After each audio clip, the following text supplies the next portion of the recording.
नमस्कार। श्रीमती मोहरी देवी तापड़िया कन्या महाविद्यालय जसवंतगढ़ के इस यूट्यूब चैनल पर मैं प्रवक्ता हनुमान मल शर्मा आप सभी विद्यार्थियों का हार्दिक स्वागत और अभिनंदन करता हूं। प्यारे विद्यार्थियों, बीए तृतीय वर्ष की कक्षा के अंतर्गत हिंदी साहित्य विषय में आधुनिक काव्य जो आपका प्रथम प्रश्न पत्र है, उसमें हम कवि जयशंकर प्रसाद जी के रचना कामायनी महाकाव्य के सरदा सर्ग से महत्वपूर्ण पदों की व्याख्या कर रहे हैं। जैसा कि मैंने बताया कि कामायनी महाकाव्य का जो चित्रण है या घटनाक्रम है वो मनु और सरदा के रूप में मुख्यतः किया गया है, और सरदा है वही कामायनी का जो रूप है या कामायनी के नाम से अभिनीत है, और इसमें सरदा काम गोत्रजा होने के कारण सरदा का नाम कामायनी है। और ये सरदा जो सर्ग है वो तीसरा सर्ग है। कुल कामायनी महाकाव्य में 15 सर्ग है। पहला सर्ग वो चिंता सर्ग है और अंतिम सर्ग है वो आनंद सर्ग है। तो जयशंकर प्रसाद जी की एक कालजयी रचना है कामायनी महाकाव्य।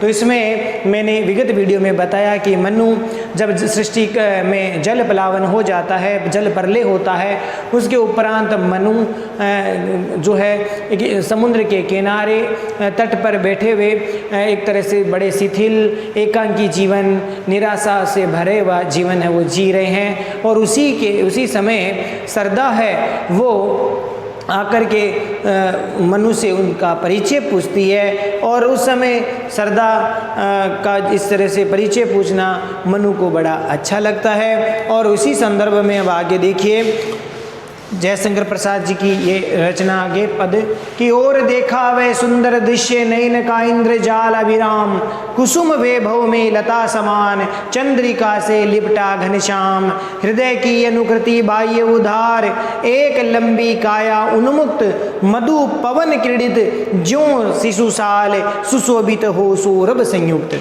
देखिए इस पद में तो प्रसंग में क्या लिखना है कि प्रस्तुत पद्यांश जयशंकर प्रसाद जी द्वारा रचित कामायनी महाकाव्य के सरदा सर्ग से उद्धृत है। और इसमें जो है मनु जब एकांकी जीवन जी रहे होते हैं और समुद्र के किनारे पर एक शिला पर बैठे हुए हैं, निराश हताश जीवन व्यतीत कर रहे हैं, और उसी समय मनु के समक्ष या मनु के सामने सरदा आती है और आकर के बड़े मधुर स्वर में उनका परिचय पूछती है। और उस समय मनु के मन में क्या भाव हुए हैं उसी का चित्रण इसमें किया गया है।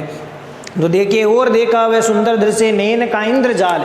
इंद्रजाल का अर्थ होता है जादू या माया जाल, ठीक है। इंद्रजाल माने माया जाल या जादू। अभिराम का मतलब होता है सुंदर, ठीक है। और कुसुम वैभव का मतलब होता है, कुसुम माने फूल, पुष्प, पुष्पों की संपदा। वैभव का मतलब होता है संपदा, तो पुष्पों की संपदा या फिर पुष्पों से लदी हुई, इस तरह से इसका अर्थ हो जाएगा। लता समान माने लता के जैसा, बेल के जैसा, लता माने बेल, बेल के समान, ठीक है, बेल के समान। इस प्रकार से इसका अर्थ बेल के समान हो गया।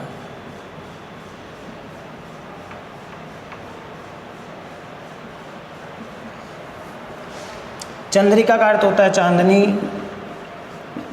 लिपटा माने भरा हुआ, सराबोर। घनश्याम का मतलब हो गया नीला काला बादल। हृदय की अनुकृति यानी जिस प्रकार से हृदय कोमल है, हृदय कोमल है उसी प्रकार की अनुकृति का मतलब होता है अनुकरण, अनुकरण। बाह्य उदार माने बाहरी शरीर उदार है, बाहरी जो शरीर है वह उदार स्वभाव वाला है, ये इसका अर्थ हुआ। एक लंबी काया, काया माने शरीर, लंबे डिलडोल वाली सरदा है। उन्मुक्त का मतलब होता है स्वच्छंद या फिर स्वतंत्र, ठीक है। और मधु पवन का मतलब मधु माने बसंत ऋतु, बसंत ऋतु की वायु का झोंके के समान। क्रीडित का मतलब होता है खेलना या खेलता है, ज्यों माने जैसे। शिशु साल माने छोटा साल का पेड़, छोटा साल का पेड़, ठीक है, छोटा साल का पेड़, इसका अर्थ आया है। सुशोभित हो रहा है माने शोभित हो रहा है, शोभित हो रहा है।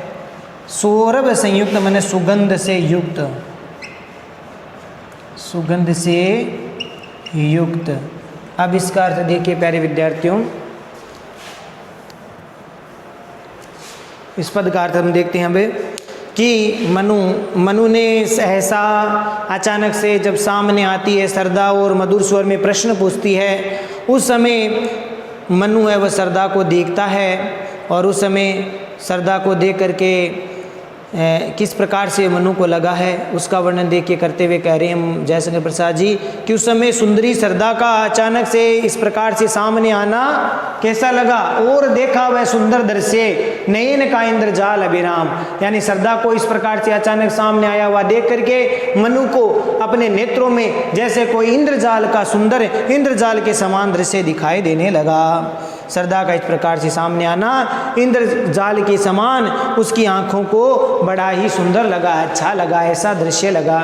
कुसुम वैभव में लता समान चंद्रिका से लिपटा घनश्याम, अर्थात वह उस समय वह दृश्य ऐसा था कि मानो फूलों से पुष्पों की संपदा से लदी हुई कोई बेल हो, बेल के समान लग रही थी वह दृश्य था। सरदा को देखना तो मनु को ऐसा लग रहा था कि जैसे वह फूल या पुष्पों की संपदा से लदी हुई लता या बेल के समान हो, या फिर इस प्रकार से लग रही थी अथवा कि चंद्रिका से लिपटा हुआ घनश्याम जैसे काला नीला बादल चंद्रमा की चांदनी से लिपटा हुआ हो या सराबोर हो।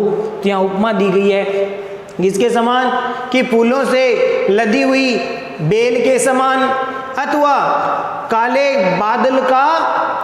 बादलों का जैसे चंद्रमा की चांदनी से सराबोर होने के जैसे लग रहा था। हृदय की अनुकृति बाह्य उदार और सरदा है वह जिस प्रकार से सरदा का हृदय बड़ा कोमल है ऐसे ही उस हृदय की कोमलता का अनुकरण करते हुए उसका बाहरी स्वभाव भी वैसा ही था, बाह्य उदार माने बाहरी शरीर भी उदार स्वभाव वाला था। एक लंबी काया उन्मुक्त और सरदा का जो डिलडोल था या शरीर था वो लंबी काया थी, यानी वह लंबी जो है डिलडोल वाली थी, ठीक है, एक लंबी काया लंबे शरीर वाली एकदम स्वच्छंद स्वभाव वाली थी। उन्मुक्त माने स्वच्छंद स्वभाव वाली थी। सरदा कैसी थी? लंबे शरीर वाली और स्वच्छंद या स्वतंत्र स्वभाव वाली थी।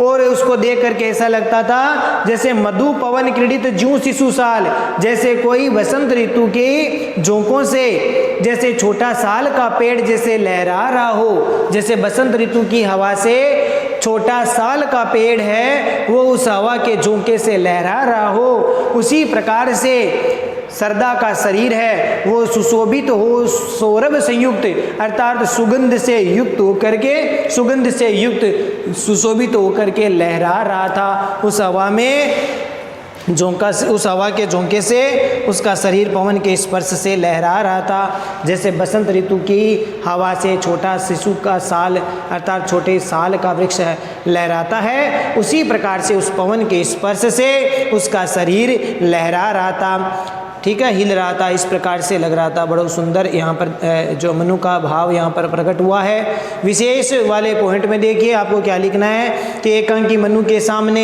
एकांकी जीवन जी रहा है मनु और उसके सामने इस प्रकार से सरदा का सुंदरी के रूप में अचानक जब सरदा सुंदरी जब आई तो मनु को ये घटना एक सुंदर इंद्रजाल के समान अनोखे इंद्रजाल के समान आकर्षक लगा।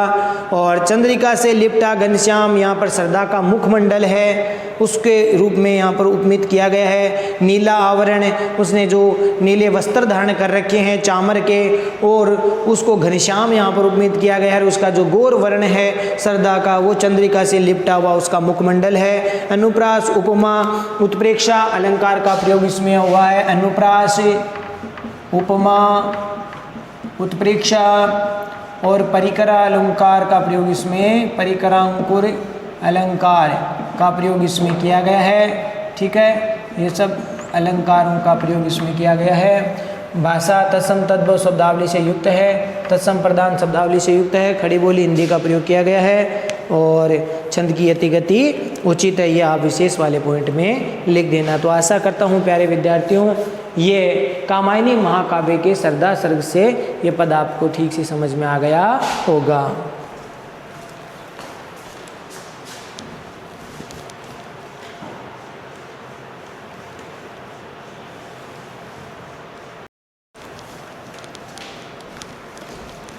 तो प्यारे विद्यार्थियों आज के लिए बस इतना ही। अगले वीडियो में पुनः उपस्थित होंगे जयशंकर प्रसाद जी के महाकाव्य कामायनी महाकाव्य के सरदा सर्ग से आगे के महत्वपूर्ण पदों की व्याख्या को लेकर के। तब तक के लिए इस पद की व्याख्या को ठीक प्रकार से पढ़िए, समझिए, नोट्स बनाइए, चैनल को लाइक, शेयर और सब्सक्राइब कीजिए। जय भारत, जय हिंदी। धन्यवाद विद्यार्थियों।